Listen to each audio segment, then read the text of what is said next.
Game started. Oh, crustacean. E4. Let's see. What have I played against E4 recently? A Sicilian, a Scandinavian. Let's do a French. Oh, actually, I've been meaning to try an Alekhine, so I'll do that. Do that next time. Okay, an exchange French. And C4. So we can play a Slav defense, I guess, here.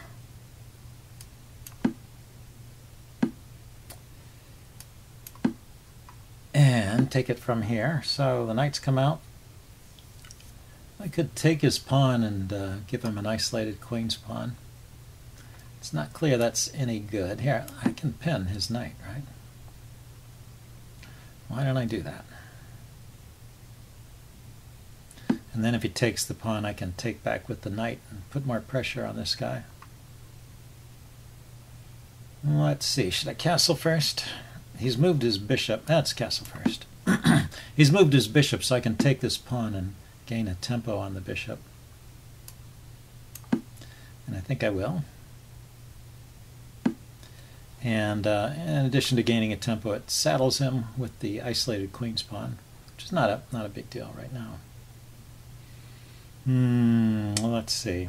So how am I developing my pieces? Maybe bishop. The other bishop needs to come out. Should it come out to f5 or g4? G4 is a pin. He can unpin pretty easily with queen to d3. So why don't we go directly to f4 and get the other knight into the game. Let's kick the bishop. I want to develop the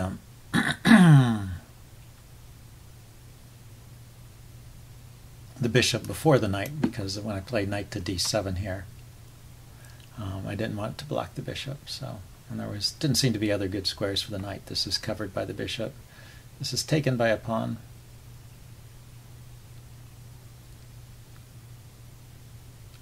I might just retreat my bishop. Yeah. Ooh, actually, I need to think about this. I want to just retreat my bishop and unpin the knight, but he can hit b7 here. And so I need to do something to defend my bishop. Actually, I think I need to give up b7. Queen takes b7, I have rook b8, but then he can take on c6. That's kind of annoying.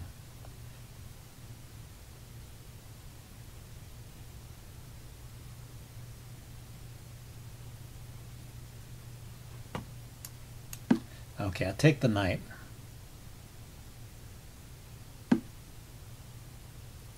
Now I can play knight to b6, but the knight can be chased away with the pawn push, and also I need the knight in a way to defend f6. I want to be able to free up my queen, so I want to be able to move away from d8 without suffering pawn damage over here on f6. So I'm creating a weak pawn here. I have a weak c pawn now. I'm going to bring my rook to the d file, and oh, he's chasing my queen around.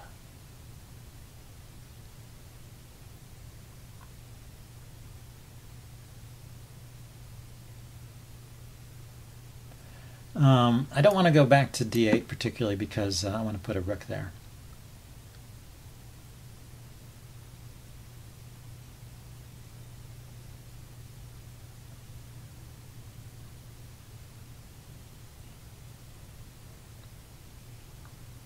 Let's see, yeah, he has no way of attacking my queen at the moment, so it's safe there for the moment. And he wants to go after this guy.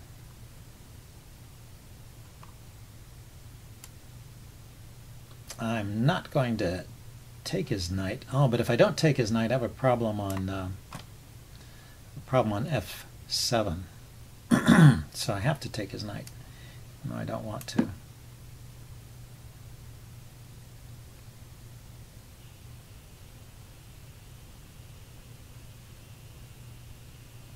So if he takes with a pawn, I guess I can't play knight here. It loses a pawn. I have to retreat the knight somewhere. Oh, but I can play knight to h4 and go after knight h5 and go after his bishop. So he plays bishop there.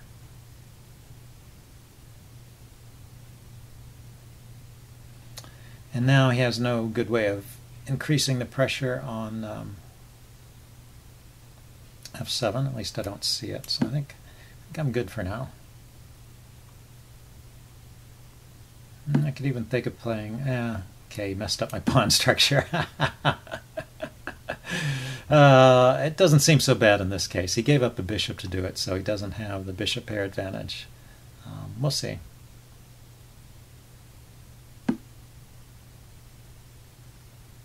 I'm going to move my king up immediately. This defends the f6 pawn, which may come under attack later. It unpins the f7 pawn, and you know, I can just interpose with my bishop here.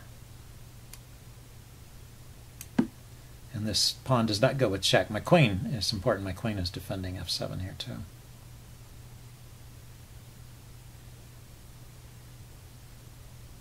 Check. That was my idea. Just put a bishop there. And you know, if he ever attacks it with his bishop, it's defended by a pawn. So I think it's okay. Okay, I have to stop him from trying to take advantage of the pin, yeah. Was he going to push f5 next?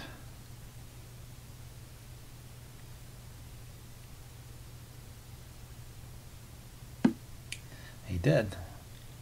Okay, so the thing with f4, rather, the thing with f4 is I can play my queen here to c7, and the pawn is kind of pinned, right? If he pushes to attack my bishop, I will I will just take his rook. So I think this is okay. Then I'll just kind of gang up on this f-pawn and win it. He's created some weaknesses around his own king now to try and take advantage of the pin here.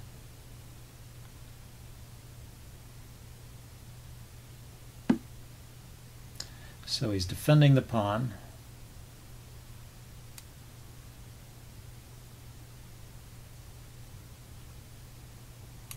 I'm going to attack it. Still, if he pushes forward, I take his rook. If he plays rook to f3, I'll take the pawn. If he plays the f rook to f3. If he plays the g rook to f3, that is an interesting move. But it's unpinning, so I can move the bishop to, I can play bishop to f5 then. Bishop f5 to g4. And that'd be a real solid spot for the bishop. He can never chase it away from there. He could try bishop to d3. I take the pawn. He takes the bishop. I take back. Yeah, he went there. Okay. So just here. And that pawn is not coming forward, and the g-pawn is not coming forward too. And if he checks again, the bishop goes to g4. So that looks pretty solid for me. Ah, I forgot about that. So let's see. If I take here, it doesn't defend. I don't have a check here either. Yeah, they skewer. These tactics.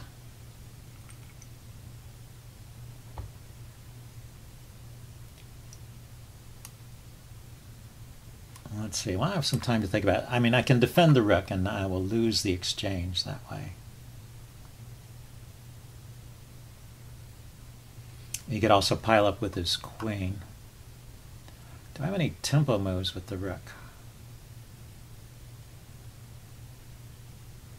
Not really, yeah. Not a great deal of counterplay in this position. Yeah, I don't see anything other than defending the rook.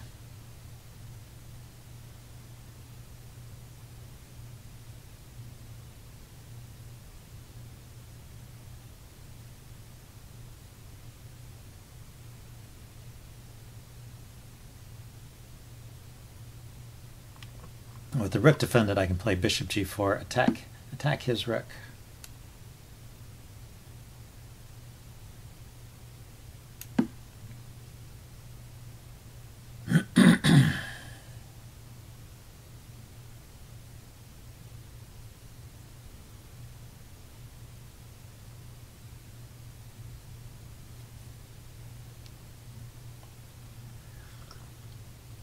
So he's won the exchange.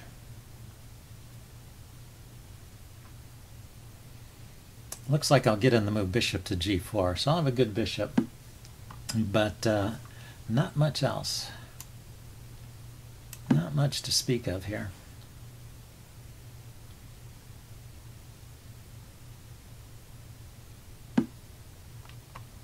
Yeah, so what to do with the rook? If I defend it and he attacks with the rook, I'll take. So yeah, so I can keep the rook there for a little bit.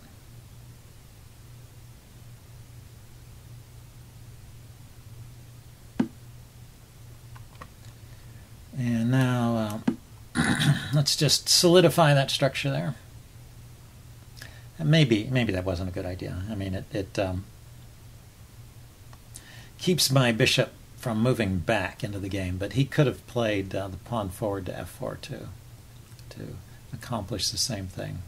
Now the bishop is pretty much unstoppable. And you know, he's got a bunch of weak pawns here.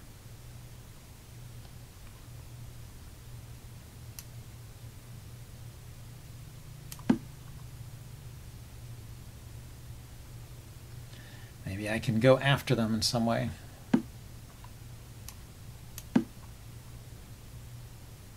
So queen and bishop versus queen and rook. It's important to me to keep the queens on, I was about to say. and I allow that check. Oh, man.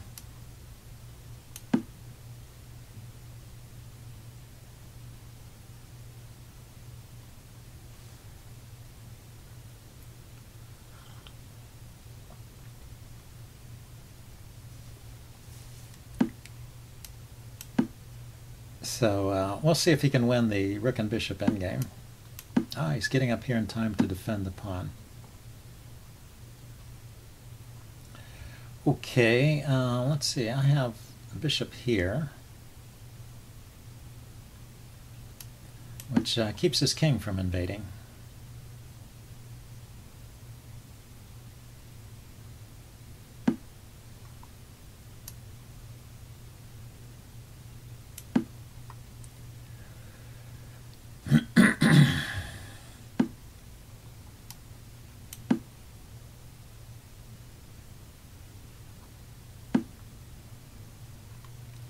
And you know, I'm not going to run out of moves here. I have moves I can play. So I'll just have to wait and see what he does. I can't really make progress in a way. Didn't want to allow the pin.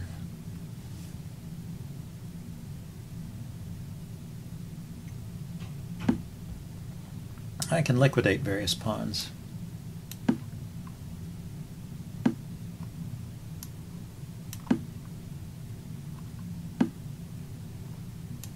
Check. Like that's one. Now that allowed his king to invade, huh? So that may have been a good move.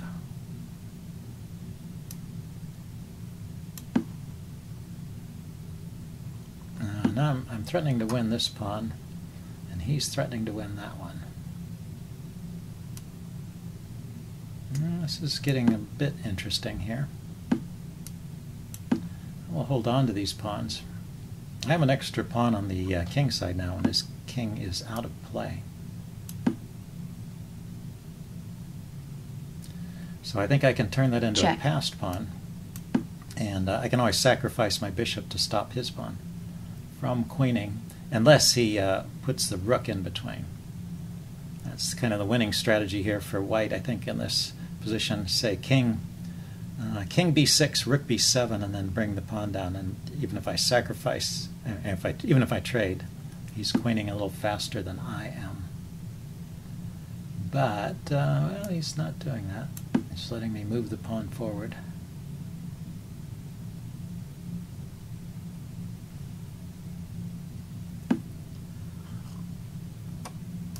Okay, I will keep moving my pawn forward.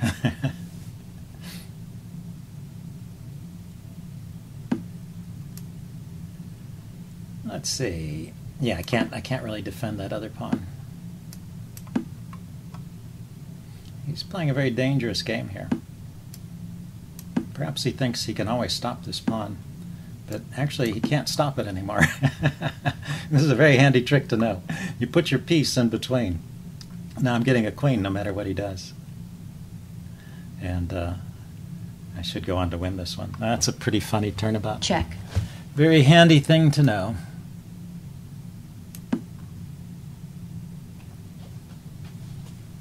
I can just hide from the checks under his king. Check. And he can't even come back to this square because the bishop is guarding it. So there's no way he can get back to stop the pawn from queening. The best he can try is to attack the bishop, but I'll queen and defend the bishop. Pretty neat trick.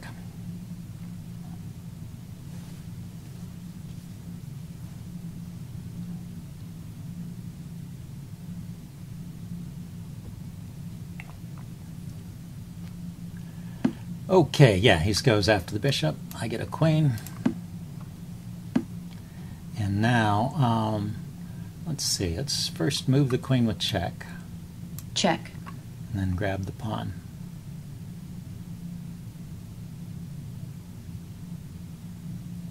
Maybe I'm just mating him. Where can the king even go? These three squares are covered. Bishop and queen are covering these squares. He can go here or here. He has two squares to go to. I think it's better just to grab the pawn.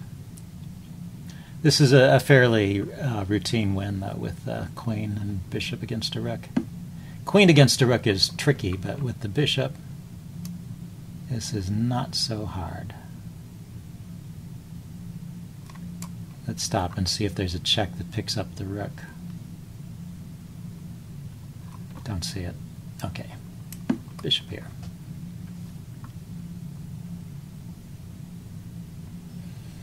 And the rook checks are here and here. A rook attack on the bishop check. From here and here. Just going over here.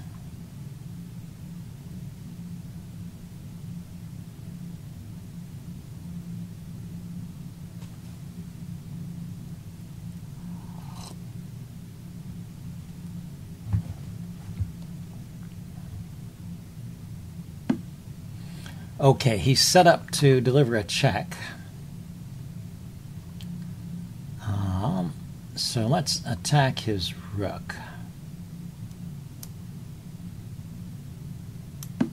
So if he moves the king, I will take the rook.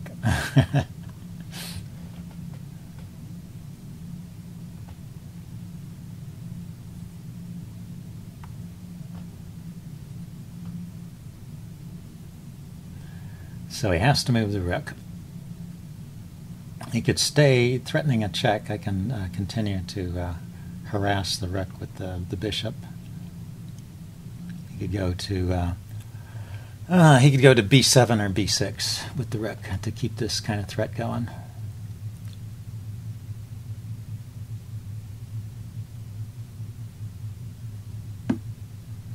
Okay, he didn't. Let's see. Yeah, he's got to do a lot of calculating now because he's got to be careful where his king ends up. Let's deliver check. Another check with the bishop on the light squares. White resigns. Okay, Incoming well, challenge. Interesting game. I will upload this and do a post-mortem. See you guys later. Bye.